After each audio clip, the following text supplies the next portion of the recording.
स्नेहा और आज मैं आप लोगों को बताने वाली हूँ exception of Mendel's law. Mendel के नियम से अपवाद या उनकी विचलन क्या है उसके बारे में आज हम लोग डिस्कस करने वाले हैं। मतलब क्या है इस चीज़ का ये मतलब है कि हमने कहा है कुछ वैज्ञानिकों ने जब इस पर रिसर्च की थी, दोबारा से डिस्कवरी हुई थी मेंडल के लॉ पर, तो उन्होंने कहा कि कुछ ऐसे एग्जाम्पल्स हैं जहाँ पर मेंडल के जो नियम है वो पूरी तरीके से काम नहीं करते, लागू नहीं होते। ठीक है, तो उन्हीं के बारे में आज हम बात करने वाले हैं और कुल 4 टॉपिक, ठीक है, टोटल 4 टॉपिक्स के बारे में आज हम लोग को इस वीडियो में डिस्कस करना है। ठीक है, पहले हम लोग बात करेंगे इनकम्प्लीट डोमिनेंस यानी कि अपूर्ण प्रभाविता के बारे में, सेकंड को डोमिनेंस यानी कि सह प्रभाविता, और थर्ड है मल्टीपल एलिलिज्म यानी कि बहुविकल्पता, और फोर्थ है पॉलीजेनिक इनहेरिटेंस। ठीक है, ये 4 टॉपिक हम लोग को आज पढ़ने हैं। तो जस्ट इससे पहले जो वीडियो आई थी उसमें मैंने आप लोगों को किस चीज़ के बारे में बताया था, मेंडल्स लॉ के बारे में, मेंडल के नियमों के बारे में हम लोगों ने वहाँ पर बात की थी। तो टोटल 3 लॉज दिए थे मेंडल ने। ठीक है, 3 नियमों के बारे में उन्होंने बताया था। कौन कौन से नियम थे वो? पहला जो नियम था वो था प्रभाविता का नियम यानी लॉ ऑफ डोमिनेंस। सेकंड जो लॉ था वो था लॉ ऑफ सेग्रीगेशन यानी पृथक्करण का नियम, और तीसरा जो नियम या लॉ था वो था लॉ ऑफ इंडिपेंडेंट असॉर्टमेंट यानी कि स्वतंत्र अपव्यूहन का नियम, जिसके बारे में हमने बात नहीं की है। क्यों नहीं की है? क्योंकि मैंने बताया था कि स्टार्टिंग के जो 2 नियम हैं वो हमारे आधारित है किस पर, एक संकर संकरण यानी कि मोनोहाइब्रिड क्रॉस पर, तो मैंने आप लोगों को बता दिए थे।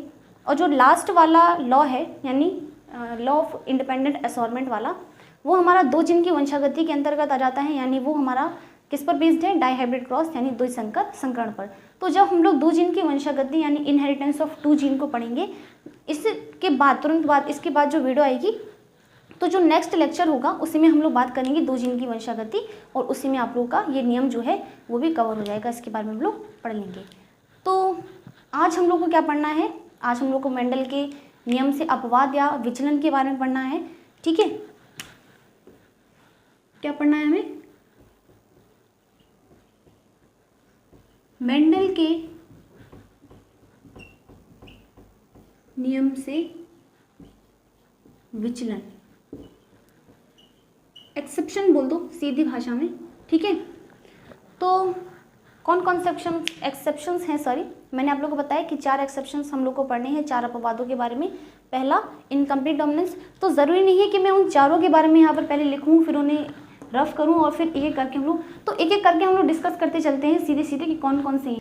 तो सबसे पहले हम लोग बात करेंगे अपूर्ण प्रभाविता के बारे में। पहला जो हमारा एक्सेप्शन है, नंबर फर्स्ट, वो क्या है? अपूर्ण प्रभाविता यानी कि इनकम्प्लीट डोमिनेंस। क्या है? Incomplete dominance. नाम से ही क्योंकि क्लियर हो रहा है, इनकम्प्लीट का मतलब अपूर्ण प्रभाविता यानी कि जब कोई लक्षण खुद को पूरी तरीके से प्रदर्शित नहीं करता, यानी कि पूरी तरीके से वो एक्सप्रेस या फिर शो नहीं करता है, उसी कंडीशन को हम बोलते हैं अपूर्ण प्रभाविता या फिर इनकम्प्लीट डोमिनेंस। होता क्या है कि जब जो रिजल्टिंग प्रोडक्ट है यानी F1 जनरेशन में जो हमें संतति प्राप्त होती है, ठीक है, इस एग्जाम्पल से हम लोग समझते हैं कि जो F1 पीरियड में संतति प्राप्त होती है वो ना तो पिता के समान हो और ना ही माता के समान हो, यानी वो बीच की, ठीक है, इंटरमीडिएट कंडीशन वहाँ पर बन रही है, इंटरमीडिएट कोई कैरेक्टर वहाँ पर शो हो रहा है, तो इसी कंडीशन को हम बोलते हैं, क्या बोलते हैं? इनकम्प्लीट डोमिनेंस यानी अपूर्ण प्रभाविता वहाँ पर क्रॉस हो रहा है, जिसके कारण वहाँ पर क्या हो रहा है? इंटरमीडिएट कंडीशन यानी कि मध्यवर्ती वहाँ पर लक्षण प्रदर्शित हो रहा है। बात समझ में आई? अभी हम क्रॉस करवा के देखते हैं। तो इसे समझने के लिए 2 एग्जाम्पल दिए गए, एग्जाम्पल्स। ठीक है, एग्जाम्पल क्या थे? पहला था मिराबिल्स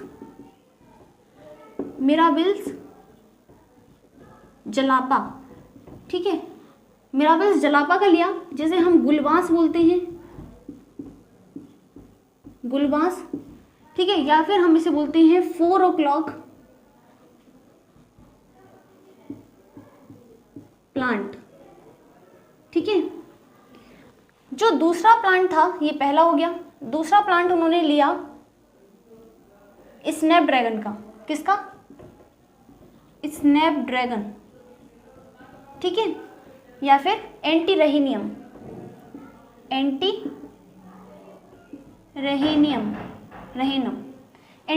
का लिया उन्होंने, या फिर जिसे हम लोग डॉग फ्लावर या फिर स्वान पुष्प, ठीक है, पुष्प वे कहते हैं। ठीक है, 2 एग्जाम्पल उन्होंने लिए, तो मतलब दोनों फ्लावर ही हैं, ठीक है, याद रखना फ्लावर ही हैं दोनों के दोनों, बस टाइप है। तो उन्होंने पहले मिराबिल्स जलापा पे किया, उसके अलावा उन्होंने किस पर किया ये प्रयोग किया, उन्होंने किया एंटीरेनियम यानी उन्होंने स्नैपड्रैगन पर किया। इस पौधे में उन्होंने किस चीज़ को बेस माना था, उन्होंने माना था कलर को बेस, ठीक है, रंग के आधार पर, रंग को आधार मानते हुए, ठीक है, यानी कि फ्लावर कलर लिया था उन्होंने, पुष्प का रंग, यहाँ पे लिख देते हैं पुष्प के रंग को, फ्लावर कलर को, यानी कि कैरेक्टर, सीधी भाषा में बोले तो कैरेक्टर उन्होंने क्या लिया था, फ्लावर कलर लिया था, पुष्प का रंग लिया था। अब हम करवा के देखते हैं क्रॉस, तो हुआ क्या, ठीक है। तो फ्लावर कलर देखो, 2 प्रकार के फ्लावर्स उन्होंने लिए, ठीक है, 2 कलर के फ्लावर लिए।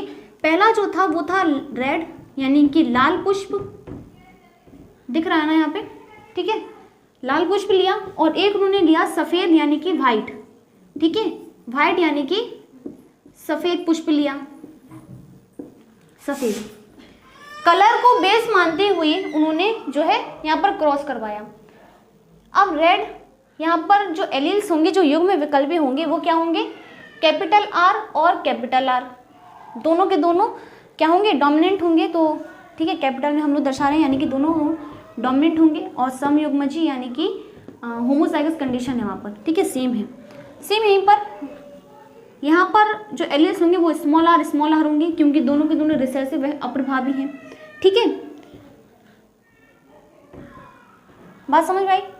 अब हम करवा देते हैं इनका क्रॉस, क्रॉस कहाँ से करवा देंगे, गैमेट्स तो बने ही नहीं, ठीक है, तो अब हम पहले तो गैमेट्स तो बना लें। अच्छा, हम लोगों ने अब इसमें गैमेट्स बना लेंगे, ठीक है, गैमेट्स बनेंगे तो यहाँ पर देखो सेम है, होमोजाइगस है, और मैंने जब कहा कि जब होमोजाइगस कंडीशन होती है तो वहाँ पर हम एक गैमेट्स को ही लेते हैं, ठीक है, मैंने बताया था, किसमें मैंने बताया था पहले ही, जो दूसरा था पृथक्करण का नियम, मैंने कहा था कि वहाँ पे जो एलील्स होते हैं वो गैमेट्स बनते समय अलग अलग स्वतंत्र रूप से पृथक हो जाते हैं, ठीक है, तो वहाँ पर समयुग्मजी अगर वहाँ पर दशा है तो वो एक ही बनाएगा, लेकिन अगर वहाँ पर हेटेरोजाइगस कंडीशन है इस प्रकार की तो उसके तो 2 एलील्स बनेंगे, क्योंकि वो हेटेरोजाइगस यानी विषम युग्मजी क्या है, दशा है या फिर युग्म विकल्पी है, ठीक है, आई होप ये समझ में आया होगा। तो ठीक है, वहाँ पर गैमीट बन गए, ये क्या है, युग्मक हैं, युग्मक बन गए, सेम यहाँ पर भी युग्मक बनेगा स्मॉल आर, ठीक है, ये गैमीट बन गए। अब इनका करवा दो फर्टिलाइजेशन, इनका करवा दो संकरण। तो हमने जब इसका क्रॉस करवाया, हमने इसका क्रॉस करवा दिया,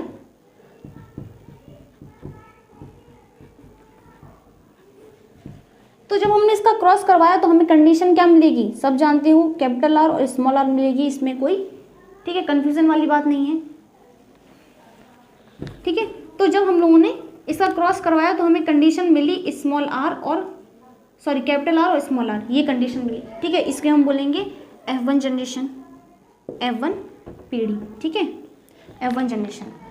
बट यहाँ पर जो ये कैपिटल आर और स्मॉल आर जो बना है संतति, जो F1 पीढ़ी मिली है, ये फ्लावर होगा हमारा पिंक कलर का, यानी कि गुलाबी होगा, ठीक है, क्यों होगा, क्योंकि मैंने बताया कि इनकम्प्लीट डोमिनेंस में क्या होता है कि जो फ्लावर है, जो रिजल्टिंग प्रोडक्ट है, ठीक है, F1 जनरेशन में जो हमें पुष्प प्राप्त हुआ है वो ना तो नर की तरह होगा, ना तो वो अपने दोनों जनकों से वो भिन्न होगा, सीधी भाषा में अगर मैं बोलूँ तो दोनों पेरेंट्स से वो क्या होगा, डिफरेंट होगा, यानी कि वो बीच की कोई कंडीशन को दर्शाएगा। यानी यहाँ पर इंटरमीडिएट कंडीशन, इंटरमीडिएट कैरेक्टर बना है, क्या बना है, पिंक बना है, यानी कि पिंक ना तो रेड की तरह है और ना ही व्हाइट की तरह है, वो बीच की कंडीशन बन गई वहाँ पर। तो यहाँ पर हम कह सकते हैं ये क्या है, अपूर्ण प्रभाविता का उदाहरण है। तो ये 2 फ्लावर्स में हम लोगों को ये अपूर्ण प्रभाविता देखने को मिलती है। तो यहाँ पर क्लियरली हम बोल सकते हैं कि जो मेंडल ने नियम बताए वो कुछ लक्षणों पे वो पूरी तरीके से प्रभाव अपना नहीं दिखाते, यानी कि वहाँ पर वो पूरी तरीके से शो नहीं होते, ये चीज़ हम बोल सकते हैं, ठीक है, कि हर फ्लावर पर ऐसा नहीं है कि मेंडल का नियम लागू हो जाएगा। अब हम इसका करवाते हैं सेल्फ पॉलिनेशन, स्वपरागण अगर हम करवाएं, ठीक है, स्वपरागण सेल्फिंग हम इसकी करवा दें अगर,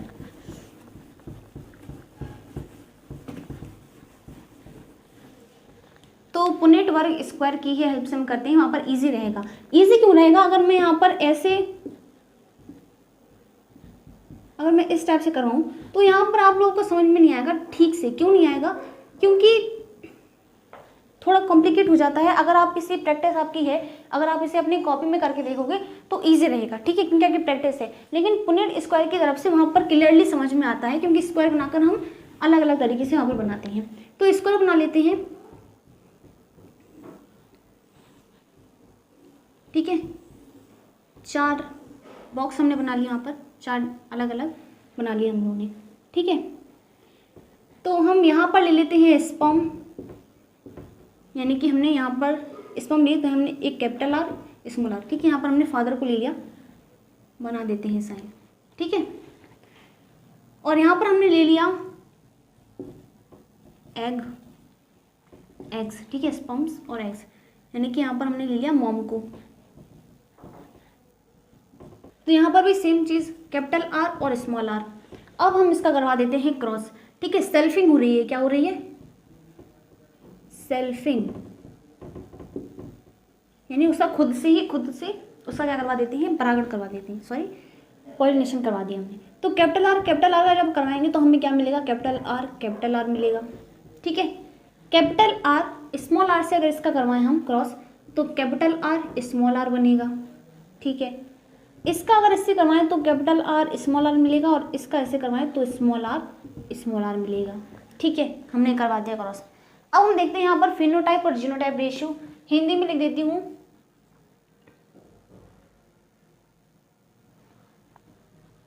फिनोटाइप को हम क्या बोलेंगे?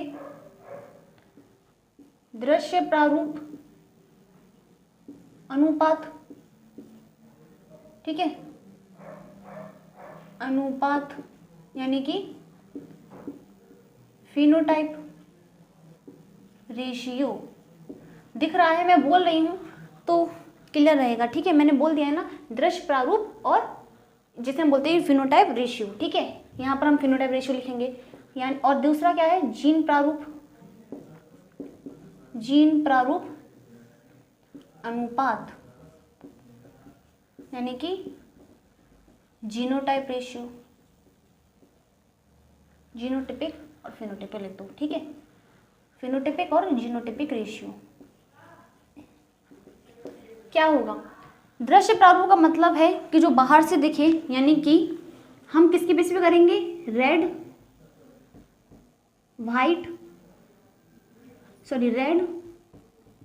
पिंक और वाइट, ये 3 ही कंडीशन तो बन रही है। अभी हम लोगों ने पहले देखा ना कि कौन सा कब बन रहा है, ठीक है, कितनी संख्या बन रहा है। तो रेड की अगर बात करें तो देखो ये भी रेड है, दोनों के दोनों डोमिनेंट है तो रेड होगा।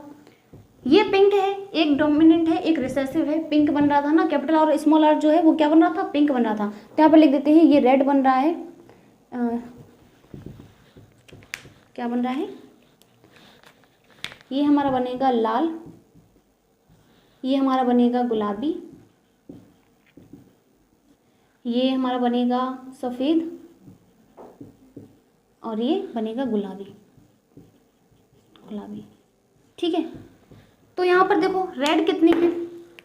रेड 1 है, ठीक है, तो रेशियो क्या होगा? 1 होगा रेशियो। पिंक कितनी है? 2 हैं, गुलाबी और गुलाबी, ठीक है, पिंक कितनी है? 2 हैं, और सफ़ेद कितना है? 1 है, ठीक है, दोनों के दोनों रिसेसिव है तब सफ़ेद बनेगा। तो रेशियो क्या आएगा हमारा? 1:2:1, ठीक है, ये आ गया हमारा फिनोटाइप रेशियो। अच्छा, अब हम जीन प्रारूप की अगर बात करें तो जीन प्रारूप में हम क्या देखते हैं? एलील्स के बेसिस पर होमोजाइगस और हेटेरोजाइगस कंडीशन यहाँ पर देखते हैं, ठीक है। तो वहाँ पर कैपिटल आर का बन रहा है, कैपिटल आर स्मॉल आर की संख्या कितनी है और स्मॉल आर की संख्या कितनी है, इसके अनुपात पर देखते हैं। तो देखो कैपिटल आर कितने हैं? 1 है, कैपिटल आर स्मॉल आर 2 हैं, ठीक है, ये भी 2 हो गए, कैपिटल आर और स्मॉल आर। स्मॉल आर और स्मॉल आर कितने हैं, 1 है। तो इसका जो रेशियो है वो क्या आया जीनोटाइप का, 1:2:1।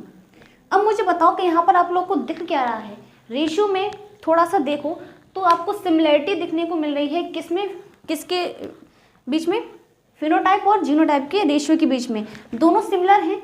यानी कि इस में आप लोगों को ये निर्धारित होता है, ये निश्चित हो जाता है कि अपूर्ण प्रभाविता एक ऐसा क्रॉस है जिसमें दृश्य प्रारूप और जीन प्रारूप का जो अनुपात है वो समान होता है, यानी जीनोटाइप और फिनोटाइप रेशियो जो है वो सेम होता है। अब ये क्वेश्चन भी आपके एग्जाम में पूछ सकते हैं कि ऐसा कौन सा क्रॉस है जिसमें दृश्य प्रारूप और जीन प्रारूप का अनुपात जो है वो समान होता है। तो आंसर क्या होगा, अपूर्ण प्रभाविता, यानी कि हमारा इनकम्प्लीट डोमिनेंस। बात समझ में आई, बस इतना ही है इसमें, ठीक है। तो एक बार फिर से रिवीजन कर लेते हैं। तो मैंने क्या बताया कि अपूर्ण प्रभाविता का मतलब क्या होता है कि जो संतति प्राप्त हो रही है हमें, ठीक है, जो हमें पीढ़ी प्राप्त हो रही है, प्रथम पीढ़ी, वो ना तो पिता के समान हो और ना ही माता के समान हो, यानी हम कह सकते हैं कि जो पीढ़ी हमें प्राप्त हो रही है वो अपने दोनों ही जनकों के समान नहीं होती, और इसीलिए वहाँ पर जो कंडीशन बनती है वो मध्यवर्ती होती है, ठीक है। वहाँ पर बीच की कोई कंडीशन बनती है, बीच की स्थिति वहाँ पर पाई जाती है, और इसीलिए हम इसे बोलते हैं अपूर्ण प्रभाविता, क्योंकि वहाँ पर पूरी तरीके से जो प्रभावी वाला लक्षण है वो प्रभावी अपना प्रभाव नहीं दिखा पा रहा है, एक्सप्रेस नहीं कर रहा है खुद को। बात समझ में आई, ठीक है। फिर हम लोगों ने वहाँ का फिर से हमने करके देखा, ठीक है, करके देखा तो हमें सेम चीज़ वहाँ पर मिली कि वो पिंक कंडीशन बन रही थी जब हमने रेड और वाइट फ्लावर का जब हमने वहाँ पर क्रॉस करवाया, तो हमें जो फ्लावर मिल रहा था, जो F1 जनरेशन मिल रही थी, प्रथम पीढ़ी जो मिल रही थी, प्रथम संतति पीढ़ी, उसमें जो पुष्प प्राप्त हुआ वो कैसा था, गुलाबी था, ठीक है। जब हमने इसकी सेल्फिंग करवाई तो हमें क्या मिला कि वहाँ पर एक पुष्प लाल था, 2 पुष्प गुलाबी थे और 1 सफ़ेद था। और जब हमने इसका रेशियो निकाला तो दृश्य प्रारूप अनुपात और जीन प्रारूप अनुपात, यानी कि फिनोटिपिक रेशियो और जीनोटिपिक रेशियो दोनों के दोनों समान आ रहे थे, यानी कि 1:2:1 आ रहा था, ठीक है। अब हमें नेक्स्ट पढ़ना है दूसरा जो एक्सेप्शन या फिर दूसरा जो विचलन है मेंडल के नियम से, वो हमारा है कोडोमिनेंस।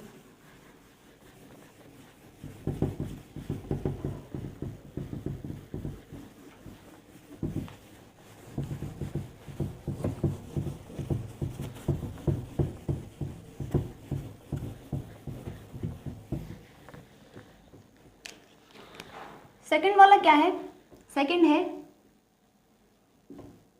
सह प्रभाविता,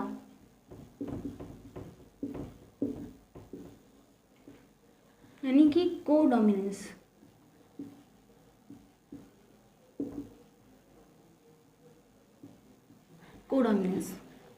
सह प्रभाविता कोडोमिनेंस हम बोल सकते हैं कि कंप्लीटली डोमिनेंस हो जो, ठीक है, यानी कि जो F1 जनरेशन में हमें जो संतति प्राप्त हो रही है उसमें पिता और माता यानी कि दोनों जनकों के कैरेक्टर जो हैं वो पाए जा रहे हों। हम लोगों ने इनकम्प्लीट डोमिनेंस में क्या पढ़ा था कि जो ना तो पिता के समान हो ना ही माता के समान हो, यानी कि जो संतति बन रही थी वो दोनों ही जनकों के समान नहीं होती। लेकिन कंप्लीटली डोमिनेंस में, ठीक है, यहाँ को डोमिनेंस में हम क्या पढ़ते हैं कि जो संतति मिल रही है हमें वो दोनों ही जनकों के समान है, ठीक है, सिंपल सी बात है। एग्जाम्पल क्या है इसका, एग्जाम्पल क्या है, मानव में ABO रुधिर वर्ग, ठीक है, ये है एग्जाम्पल, यानी ABO blood grouping in human, ठीक है। तो ब्लड ग्रुप सब जानते हो, सबको, बहुत से लोगों को खुद का ब्लड ग्रुप पता भी होगा और नहीं भी पता होगा, ठीक है।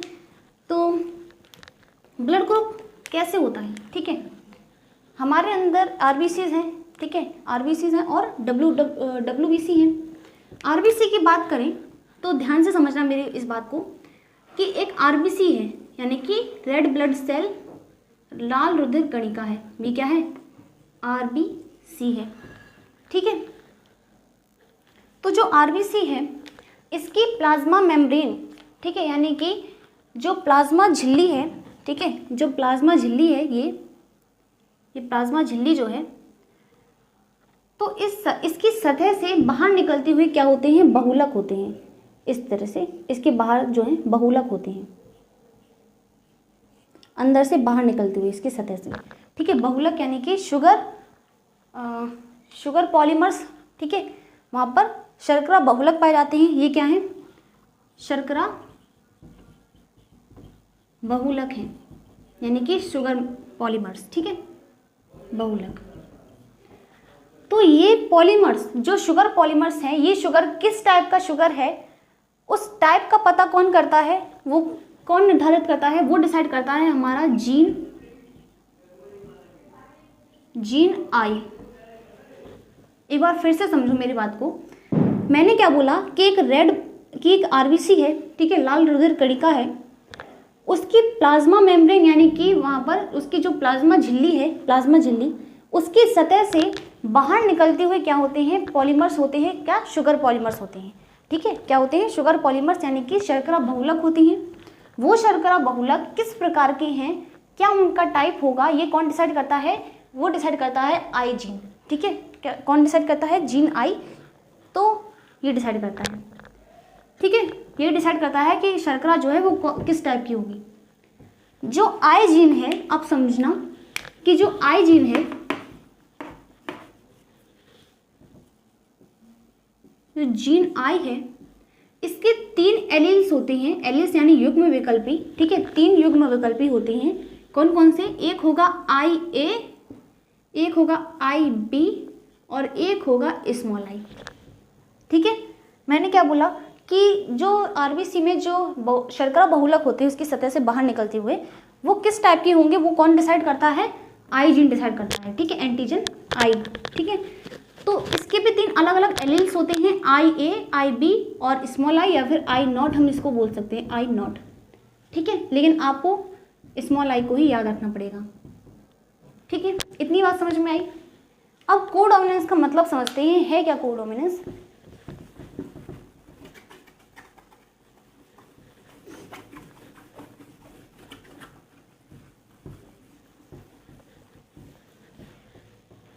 फॉर एग्जाम्पल कि एक आरबीसी है, ये क्या है, आरबीसी है,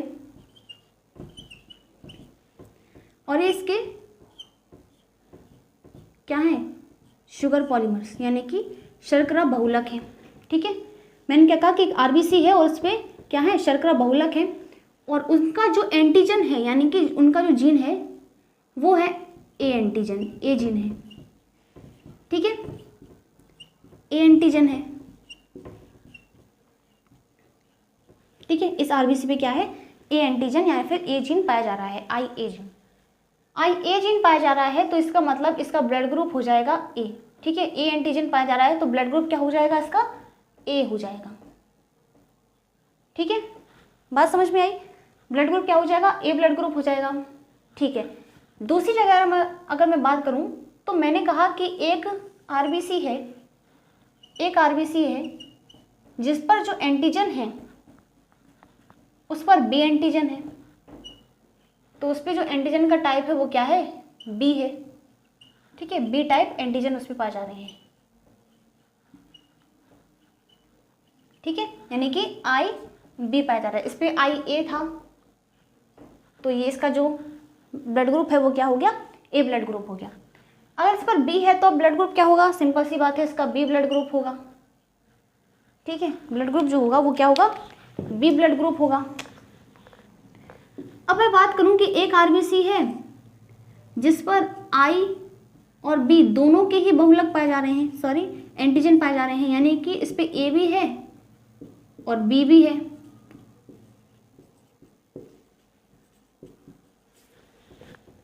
तो इसका ब्लड ग्रुप क्या होगा। तो अगर इस पर ए और बी दोनों के ही जीन पाए जा रहे हैं, दोनों ही एंटीजन इस पे हैं, तो इसका ब्लड ग्रुप हो जाएगा ए और बी, ठीक है, ए और बी। और इसी कंडीशन को हम बोलते हैं सह प्रभाविता, यानी कि वो दोनों के ही गुण दर्शा रहा है, ए भी दर्शा रहा है और बी भी दर्शा रहा है। बात समझ में आई।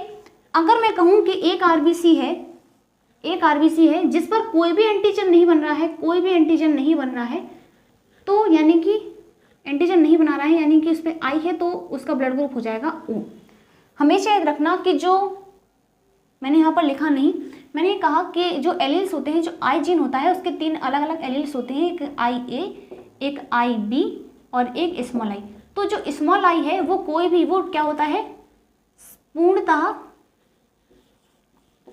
पूर्णतः अप्रभावी होगा, अप्रभावी, यानी कि वो टोटली रिसेसिव होगा, वो कोई भी जीन नहीं बनाएगा, सॉरी कोई भी वो शर्करा शुगर पॉलीमर नहीं बनाएगा। क्यों नहीं बनाएगा? क्योंकि जब तक वो सिंगल है, ठीक है, अगर वो पेयर में पाया जाएगा इस प्रकार से, अगर वो पेयर में है तो इसका मतलब वो बनाएगा, और क्या बनाएगा, ब्लड ग्रुप ओ बनाएगा। ठीक है, इतनी बात समझ में आई। तो हमेशा याद रखना कि आई एंटीजन जो होता है, जो आई होता है, जो आई वाला एलील होता है वो टोटली क्या होता है, रिसेसिव होता है। और जिसके साथ भी, अगर वो किसी के साथ है, ठीक है, अगर वो अपने ही आई के साथ है, अगर वो जोड़े में प्रेजेंट है तो क्या होगा, वो अपना प्रभाव दिखाएगा। दोनों सेम कंडीशन अगर वहाँ पे होंगे, सेम होंगे, अगर आई और आई, ठीक है, दोनों होंगे, अगर समयुग्मजी वहाँ पर कंडीशन होगी तो ही वो अपना प्रभाव दिखा पाएगा। और प्रभाव वो कैसे दिखा पाएगा, वो ग्रुप जो बनाएगा, ब्लड ग्रुप, वो क्या बनाएगा, ओ बनाएगा। ठीक है, रुधिर वर्ग क्या बनाएगा, ओ। तो इतनी बात समझ में आई। मैंने क्या बताया, एक बार फिर से हम लोग इसी चीज़ को रिपीट कर देते हैं। मैंने बताया कि सहप्रभाविता में क्या होता है, कोडोमिनेंस में, कि जो F1 जनरेशन होती है या फिर जो संतति होती है उसमें माता और पिता, ठीक है, उसमें दोनों ही जनकों के गुण विद्यमान होंगे।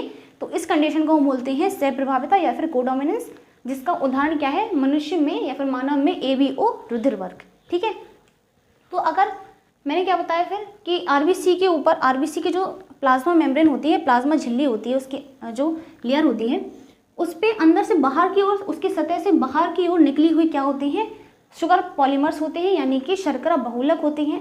वो शर्करा बहुलक किस प्रकार के होंगे, ये कौन डिसाइड करता है, ये डिसाइड करता है जीन आई। और जीन आई के 3 अलग अलग एलील्स होती हैं, आई ए, आई बी और स्मॉल आई, या फिर आई नॉट, या फिर स्मॉल आई से ही उसे हम बोलेंगे। ठीक है, स्मॉल आई ही दिया जाता है। इतनी बात समझ में आई। मैंने कहा कि जिस आरबीसी के ऊपर ए टाइप एंटीजन होगा, ए जीन होगा, तो उसका ब्लड ग्रुप ए हो जाएगा। जिस पर बी होगा उस पर बी एंटीजन होगा, जिस पे उसका ब्लड ग्रुप बी हो जाएगा। जिस पर ए बी दोनों ही एंटीजन्स प्रेजेंट होंगे उसका ब्लड ग्रुप ए बी हो जाएगा। और जिस पर कोई भी शुगर नहीं बनाएगा, कोई भी शर्करा नहीं बनाएगा, उसका ब्लड ग्रुप हो जाएगा ओ, क्योंकि उस पर क्या होगी, स्मॉल आई होगा। ठीक है,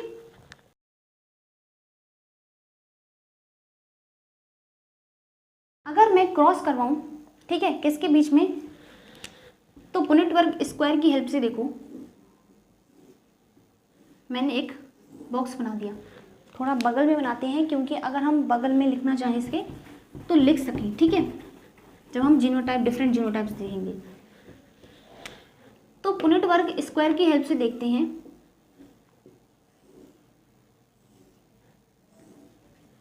ठीक है, यहाँ पर मैंने ले लिया डैड को और यहाँ पर मैंने ले लिया मॉम को।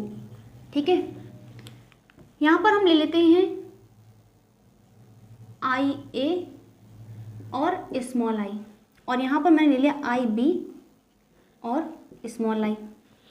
ठीक है, क्रॉस करवा देते हैं। मैंने क्या कहा, मेरे जो डैड के जो एलील्स हैं, जो जीन है, वो क्या है, आई ए और स्मॉल आई है। और जिसमें आई तो आप लोग सब जानते हो कि रिसेसिव होगा अगर वो डोमिनेंट वाले के साथ है। अगर दोनों ही रिसेसिव होंगे तभी वो अपना प्रभाव दर्शा पाएगा। ये तो बहुत पुरानी चीज़ है और पढ़ लिया है हम लोगों ने, तो कोई प्रॉब्लम नहीं होनी चाहिए, आई होप।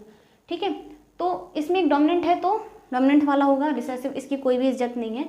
ठीक है, सेम कंडीशन यहाँ पर भी है, तो एक डोमिनेंट है तो उसकी भी कोई इज्जत नहीं है। देख लेते हैं क्रॉस करवा के, तो अब हम लोग को यहाँ पर क्या मिलेगा। मैंने आई बी का आई ए के साथ मैंने क्रॉस करवाया, तो हमें कंडीशन मिलेगी आई ए और आई बी। ठीक है, अब मैंने इसका क्रॉस इसके साथ करवाया तो क्या मिलेगा, हमें मिलेगा आई बी और स्मॉल आई। ठीक है, इसका मैंने इसके साथ करवाया तो क्या मिलेगा, आई ए स्मॉल आई। ठीक है, मिलेगा ना। और इसका इसे कराएंगे तो स्मॉल आई और स्मॉल आई। ठीक है, क्या आपको इसमें कोई भी कंडीशन सेम दिख रही है, कोई भी ऐसा प्रोडक्ट है जो सेम दिख रहा है, नहीं दिख रहा है, सब अलग अलग है। यानी कि अगर हम वहाँ पर अनुपात की अगर बात करें तो हम कहेंगे कि हर किसी का जो टाइप है, जो भी जीनोटाइप है वो 1/4 के रेशियो में बन रहा है। ठीक है, तो 1/4। ठीक है, तो इसका अगर हम अनुपात देखें तो आई ए आई बी भी हम लोगों को 1/4 के रेशियो में, ठीक है, 1/4 के रेशियो में मिल रहा है। ठीक है। और आई ए स्मॉल आई भी हमें 1/4 के रेशियो में मिल रहा है। आई बी और स्मॉल आई की अगर बात करें तो वो भी हमें 1/4 के रेशियो में मिल रहा है, और रेशियो स्मॉल आई की अगर बात करें तो वो भी हमें 1/4 के रेशियो में मिल रहा है। यानी कि जो चारों की संख्या है वो मतलब चारों में क्या है कि वो 25% मिल रहे हैं हमें, ठीक है। हर किसी की संख्या कितनी है, 25% मिल रहे हैं वो 100 में से अगर बात करें तो, ठीक है। ये बात समझ में आई।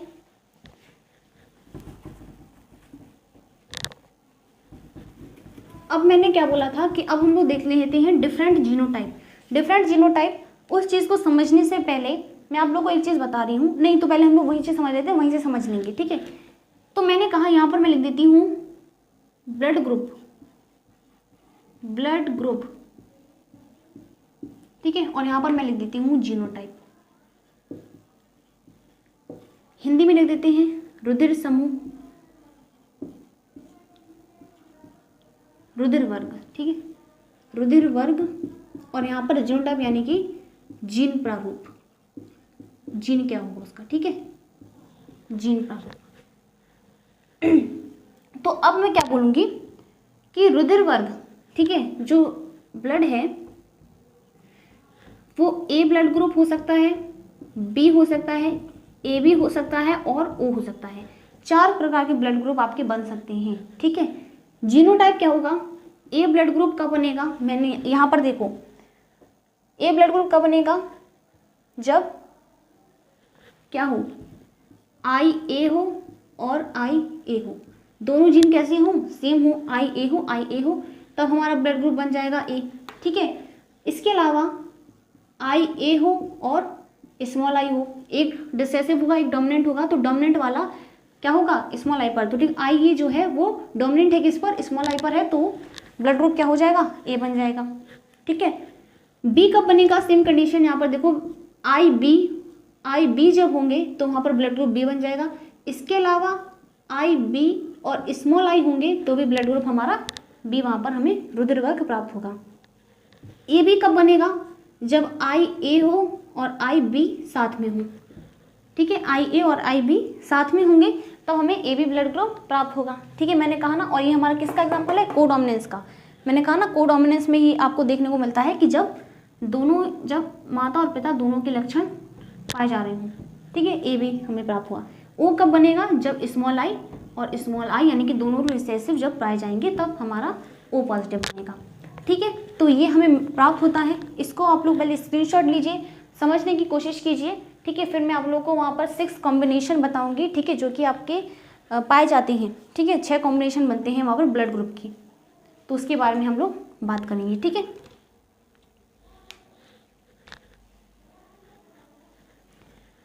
तो अब हम इसको रफ कर देते हैं, अब हम समझते हैं कॉम्बिनेशन ब्लड ग्रुप, ठीक है।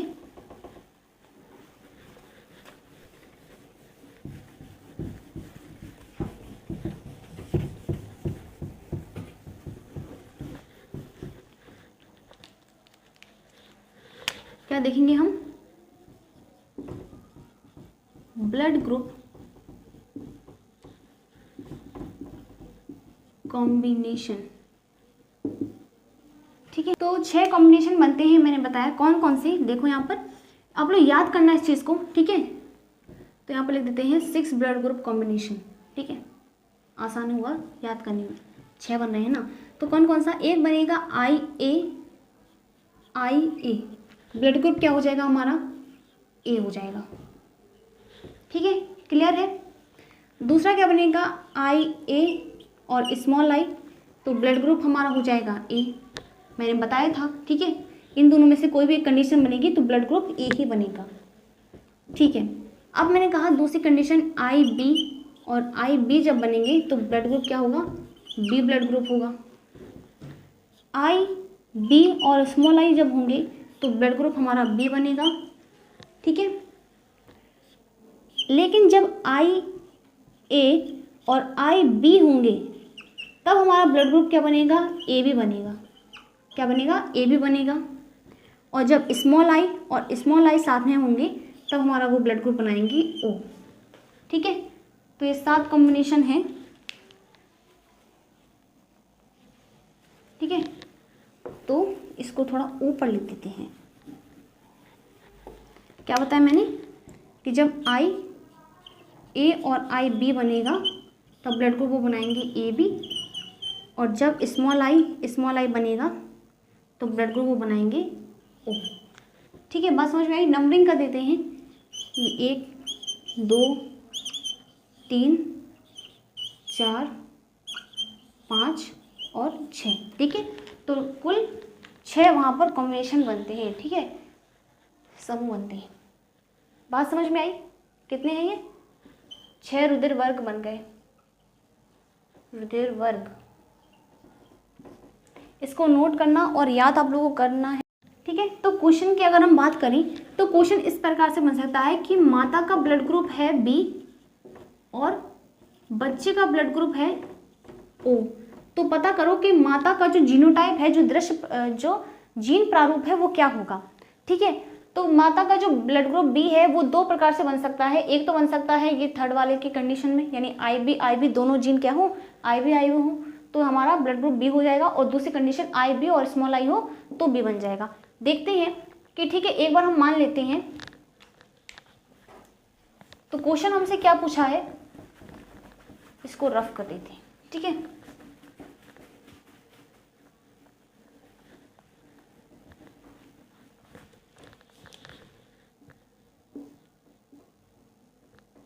क्वेश्चन हमसे पूछा है कि माता का जो ब्लड ग्रुप है वो बी है और बच्चे का ओ है।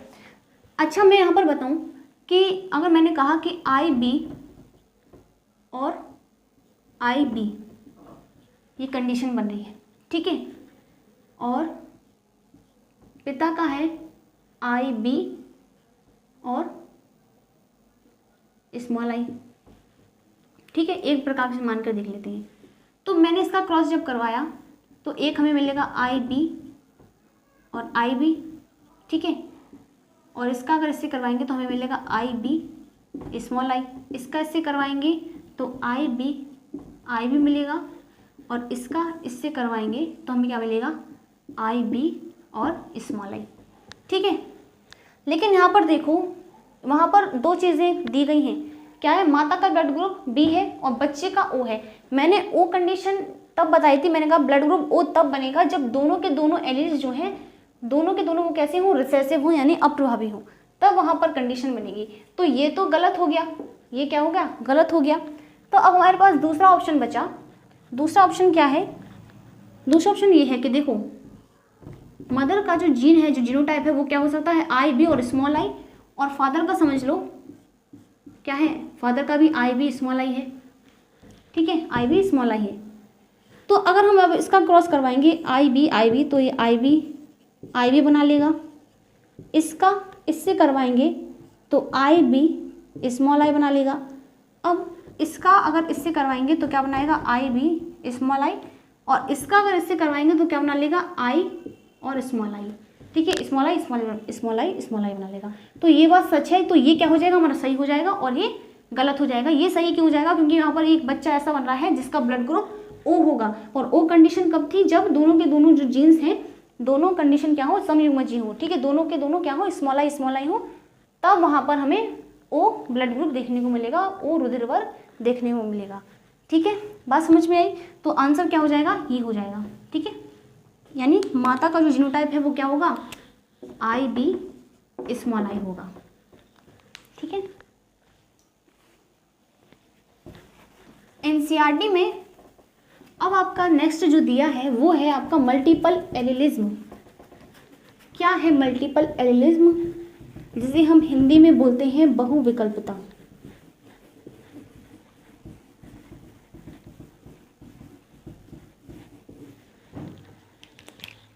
क्या है नेक्स्ट, थर्ड वाला जो एक्सेप्शन है वो क्या है,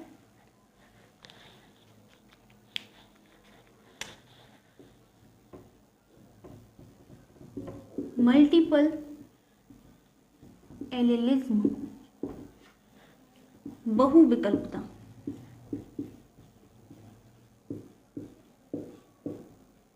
क्या पता चल रहा है इसके नाम से, मल्टीपल यानी बहुत सारे, और एलिलिज्म यानी एलिल्स यानी युग्म विकल्पी।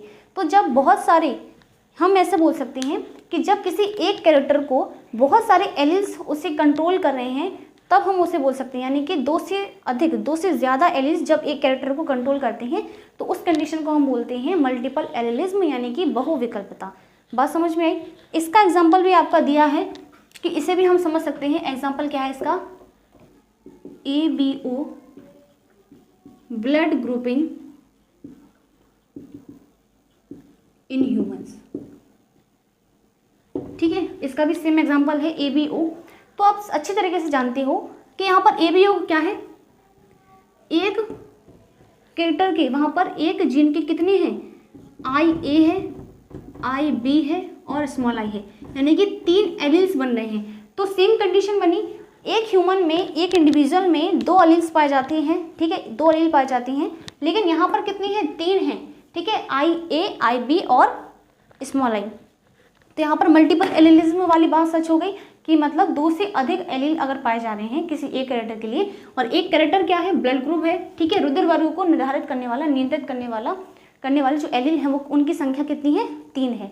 ठीक है, तो मल्टीपल एलिलिज्म इसी चीज़ को बोला जाता है कि जब किसी एक कैरेक्टर को 2 से अधिक जो एलील्स हैं वो क्या कर रहे हैं, उसे कंट्रोल कर रहे हैं। ठीक है, ये बात सच है। तो ये जो चीज़ है मल्टीपल एलिलिज्म वाली, वो समष्टि में पाई जाती है। समष्टि यानी कि एक इंडिविजुअल की हम बात नहीं कर रहे हैं, हम बात कर रहे हैं उस पॉपुलेशन की। ठीक है, यानी कि बात करूं तो मैं, मेरे फादर और मेरी मदर, या फिर मैं, मेरे फादर, मेरी सिस्टर हो गई, तो ये क्या हो गई, एक समष्टि हो गई। ठीक है, उसके अंतर्गत हम बात कर रहे हैं। ठीक है, ठीक है, तो क्रियाशीलता समष्टि के अंतर्गत। ठीक है, तो यहाँ पर जीन की संख्या पर ये बात मतलब होती है। ठीक है, तो मान लो कि मेरा जो ब्लड ग्रुप है, मेरा जो ब्लड ग्रुप है वो क्या है, AB है। मेरे डैड का, मेरे पापा का जो ब्लड ग्रुप है वो है IA स्मॉल i। ठीक है, और मेरे मॉम का जो ब्लड ग्रुप है वो क्या है, IB और IB। ठीक है, तो यहाँ पर अगर मैं पूरे की बात करूँ, मेरा ब्लड ग्रुप तो AB है। ठीक है, मेरे अंदर तो 2 जीन्स ही, मतलब 2 एलील ही हैं। ठीक है, 2 एलील ही हैं। लेकिन अगर इस पूरे की बात करें, इस पूरे समष्टि की बात करें, इस पूरे मतलब पॉपुलेशन की अगर बात करें, तो वहाँ पर जीन कितने बन रहे हैं, एक बन रहा है IA। ठीक है, एक बन रहा है IB और एक बन रहा है स्मॉल i, यानी कि 3 एलील्स बन रहे हैं। कितने एलील्स बन रहे हैं, 3 युग्म विकल्पी,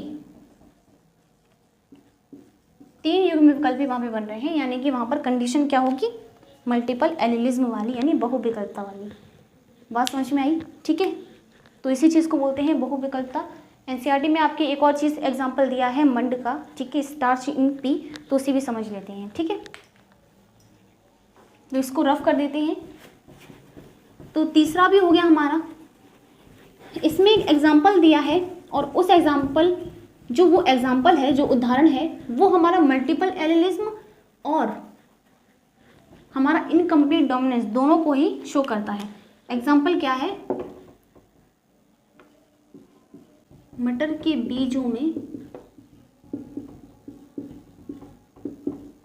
मंड संश्लेषण। तो कभी कभी क्या होता है कि एक उत्पाद जो होता है, एक मटेरियल जो होता है, कोई भी चीज़, वो एक से ज़्यादा प्रभावों को दर्शाती है, एक से ज़्यादा मतलब कैरेक्टर्स को वो एक्सप्रेस करती है। ठीक है, तो उस चीज़ को हम वहाँ पर बोल सकते हैं कि वहाँ पर मल्टीपल एलिलिज्म वाली कंडीशन वहाँ पर शो हो रही है। ठीक है, कि अगर वो 2 से ज़्यादा या फिर 1 से ज़्यादा एक्सप्रेशन कर रही है, तो मतलब कि वहाँ पर बहुत सारी कंडीशंस बन रही हैं। ये चीज़ समझ में आ गई।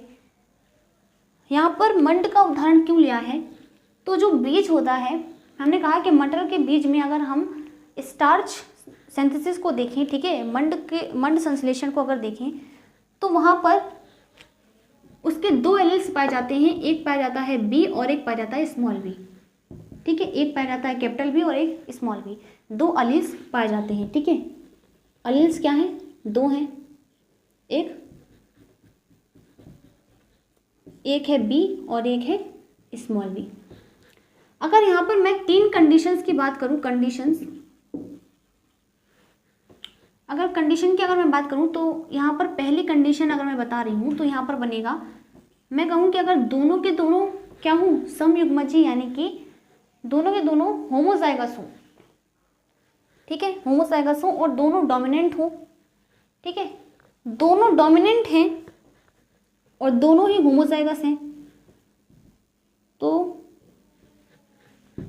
डोमिनेंट है दोनों, तो दोनों के दोनों क्या करेंगे, अपना प्रभाव दर्शाएंगे। प्रभाव दर्शाएंगे तो एक चीज़ तो यहाँ पर करेक्ट है कि बीज जो है वो गोल बनेगा, बीज जो है वो गोल बनेगा और बड़ा बनेगा। बड़ा क्यों बनेगा, क्योंकि दोनों डोमिनेंट है तो वहाँ पर स्टार्च जो है वो काफ़ी ज़्यादा मात्रा में बन रहा है, ठीक है, मंड जो है उसकी संख्या जो है, मंड काफ़ी ज़्यादा मात्रा में बन रहा है, तो बीज का एक तो गोल होगा क्योंकि दोनों डोमिनेंट हैं, सिंपल सी बात है, गोल तो उसे होना ही है क्योंकि डोमिनेंट है। मंड की जो संख्या है वो ज़्यादा होगी, ठीक है, और इसके कारण जो आकार है उसका वो भी क्या होगा, बड़ा होगा, ठीक है, बड़ा बनेगा। तो हम बोल सकते हैं कि बीज जो है, बीज क्या होगा, बड़ा बनेगा।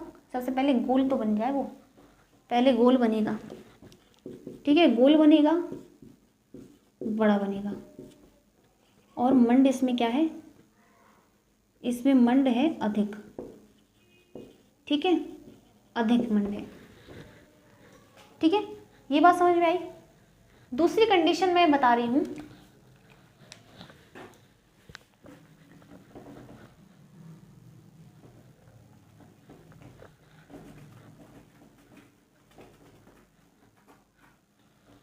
ठीक है, पहली कंडीशन तो ये हो गई।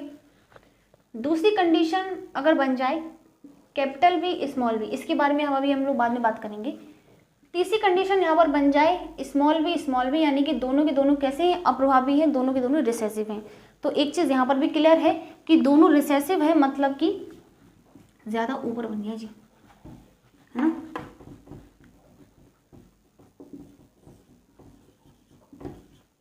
और तीसरी कंडीशन क्या थी, स्मॉल बी वाली।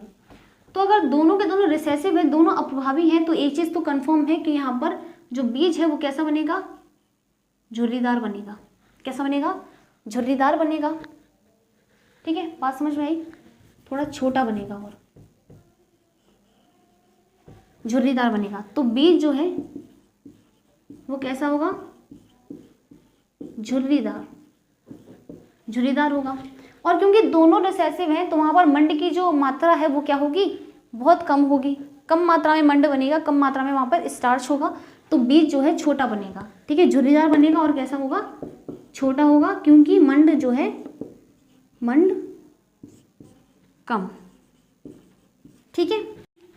लेकिन अगर मध्यवर्ती की अगर मैं बात करूं, मतलब कि अगर मैं बात करूं हेटेरोजाइगस कंडीशन की, ठीक है, अगर कैपिटल बी और स्मॉल बी जब हैं तो वहाँ पर बीज जो है वो इंटरमीडिएट साइज का बनेगा। कैसा बनेगा, इंटरमीडिएट साइज का, यानी कि इतने साइज का बनेगा। वो साइज उसका क्या होगा, मध्यवर्ती होगा। तो देखो बनेगा तो गोल, क्योंकि एक डोमिनेंट है, कैपिटल बी है और स्मॉल बी, ठीक है। तो कैपिटल बी डोमिनेंट है, वो किस पर डोमिनेंट है, स्मॉल बी पर है, तो वो अपना प्रभाव तो दर्शाएगा ही, क्योंकि एक डोमिनेंट यानी एक प्रभावी है। तो मैंने कहा था कि अगर एक प्रभावी और एक अप्रभावी होते हैं तो प्रभावी वाला लक्षण जो है खुद को प्रदर्शित करता है, किससे सप्रेस करके, मतलब अप्रभावी वाले को, ठीक है, दबाकर उसे खुद टॉप पर आ जाता है। तो इंटरमीडिएट बनेगा, क्यों, क्योंकि इसमें स्टार्च की मात्रा जो है वो मतलब ना तो ज़्यादा बनेगी ना ही कम बनेगी। तो ये जो कंडीशन बनी वो क्या बनी, बीज जो है गोल बनेगा, ठीक है, गोल तो बनेगा, और क्या बनेगा, मध्यवर्ती, ठीक है। स्टार्च जो है, मंड जो है वो पर्याप्त मात्रा में, मंड ना ही अधिक ना ही कम, पर्याप्त, ठीक है। तो इंटरमीडिएट वहाँ पर कंडीशन बनेगी। मैंने कहा ना कि इंटरमीडिएट कंडीशन कब बनेगी, जब वहाँ पर ना तो मंड ज़्यादा है और ना ही कम है, ठीक है। मंड की जो संख्या है, जो स्टार्च की जो मात्रा है वो ना तो ज़्यादा है और ना ही कम है, तो वो कैसा बनेगा, मध्यवर्ती बनेगा। अब देखो मध्यवर्ती बन रहा है तो ना तो ये इसकी तरह है और ना ही ये इसकी तरह है, तो यहाँ पर ये एक और चीज़ को दर्शा रहा है। किसे दर्शा रहा है, ये दर्शा रहा है इनकम्प्लीट डोमिनेंस को, यानी कि हिंदी में लिख देते हैं अपूर्ण प्रभाविता को, अपूर्ण प्रभाविता को, है ना, अपूर्ण प्रभाविता को, और मतलब दो से ज़्यादा, मतलब एक से ज़्यादा गुणों को वो दर्शा रहा है, तो यानी कि वहाँ पर मल्टीपल एलिलिज्म वाली बात वहाँ पर सत्य हो गई। और दूसरी चीज़ मैंने क्या कहा कि वहाँ पर वो क्या बनेगा, अगर वहाँ पर 3 कंडीशंस बन रही हैं और एक कंडीशन जो है वो ना तो फादर की तरह है ना ही मदर की तरह, यानी ना तो वो कैपिटल बी की तरह है पूरी तरह और ना ही स्मॉल बी की तरह है, यानी कि वहाँ पर वो मध्यवर्ती मतलब स्थिति को वो दर्शा रहा है। वहाँ पर इंटरमीडिएट साइज का वहाँ पर बीज बनेगा गोल, क्योंकि वहाँ पर एक डोमिनेंट है इसकी ओर, ठीक है, यानी मंड जो है वो पर्याप्त मात्रा में बन रहा है। बस इतनी ही सी बात थी ये, ठीक है, मल्टीपल एलिलिज्म वाली। अब एक लास्ट ही बचा है, उसे डिस्कस कर लेते हैं। बस एक लास्ट वाला बचा है।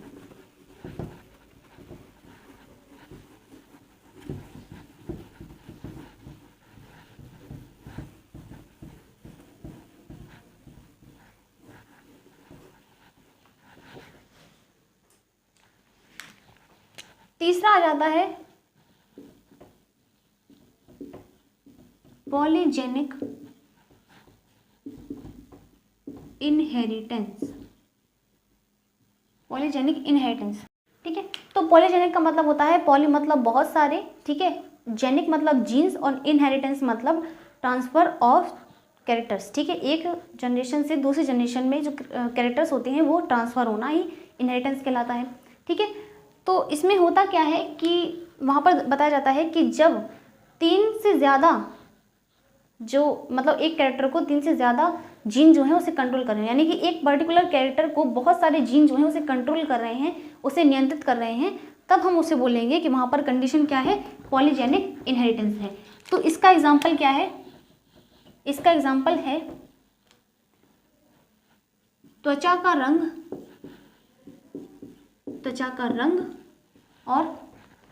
रंग और लंबाई, मनुष्य की लंबाई,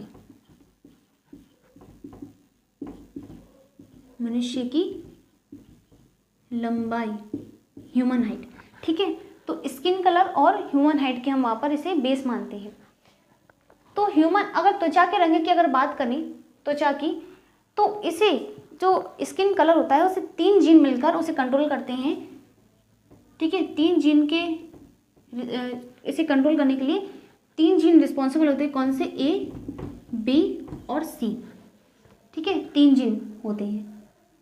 अब अगर इनकी भी अलग अलग मैं वहाँ पर कहूँ कि अलग अलग कंडीशन बन रही है, मैंने कहा कि अगर वहाँ पर डोमिनेंट वाली कंडीशन बन रही है इस तरह की, capital B, capital C, small C, अगर ये कंडीशन बन रही है तो जो डोमिनेंट वाला होता है वो किस चीज़ के लिए रिस्पॉन्सिबल होता है, वो होता है डार्क स्किन के लिए, ठीक, यानी काले रंग के लिए, ठीक, काले रंग की त्वचा होगी। अगर मैं कहूँ capital B small B, capital B small A, sorry capital A small A, capital B small B और कैपिटल सी स्मॉल सी, इसके बारे में भी हम बात करेंगे। और यहाँ पर अगर हम देखें तो मैंने कहा कि स्मॉल बी क्या हो रहा है, स्मॉल ए, स्मॉल बी, स्मॉल बी और स्मॉल सी। तो मैंने कहा कि जब डोमिनेंट होंगे, ठीक है, सारे के सारे डोमिनेंट होंगे, तो यानी कि वो पूरे तरीके से अपना प्रभाव दर्शाएंगे, यानी कि स्किन जो है वो क्या होगी, कलर जो होगा वो क्या होगा, डार्केस्ट स्किन कलर, क्योंकि वहाँ पर डोमिनेंट है वो पूरी की तरह, ठीक है, जीन जो है वो पूरी तरीके से डोमिनेंट है। तो जीनोटाइप क्या होगा हमारा, ये होगा अगर जीनोटाइप, ठीक है, कैपिटल ए, कैपिटल बी और कैपिटल सी, अगर ये कंडीशन है तो वहाँ पर ये जो डोमिनेंट वाला होता है ये किस चीज़ के लिए है, रिस्पॉन्सिबल डार्क स्किन के लिए, ठीक है। तो सभी के सभी डोमिनेंट है तो वहाँ पर डार्केस्ट स्किन कलर हो जाएगा, यानी कि काले रंग की त्वचा हो जाएगी, रंग जो है वो कैसा हो जाएगा, काला हो जाएगा। यहाँ पर पर्यावरण में एक चीज़ लिखना भूल गई कि ये जो पॉलीजेनिक इनहेरिटेंस है वो उस पर जो है पर्यावरण का भी पर्याप्त मात्रा से प्रभाव होगा, ठीक है, पर्यावरण का प्रभाव भी पड़ेगा। तो अब मैं कहूँ कि जो डोमिनेंट वाला है, ये वाला डार्क स्किन वाला, अगर साउथ अफ्रीका में रह रहा है तो क्योंकि वहाँ पर इन्वायरमेंटल इफेक्ट भी पड़ेंगे उस पर, ठीक है, साउथ अफ्रीका में यूवी रेस उस पर उसकी स्किन पर पड़ेंगे तो उसकी स्किन तो काली होनी ही है, तो यानी उसका जीनोटाइप अगर ये है भी तब भी वो काला है, और साउथ अफ्रीका में बेचारे के पास कि उसके पास यूवी रेस उसकी स्किन पर पड़ रही है तब भी वो काला ही रहेगा। ठीक है, तो मतलब पर्यावरण का भी प्रभाव उस पर पड़ सकता है।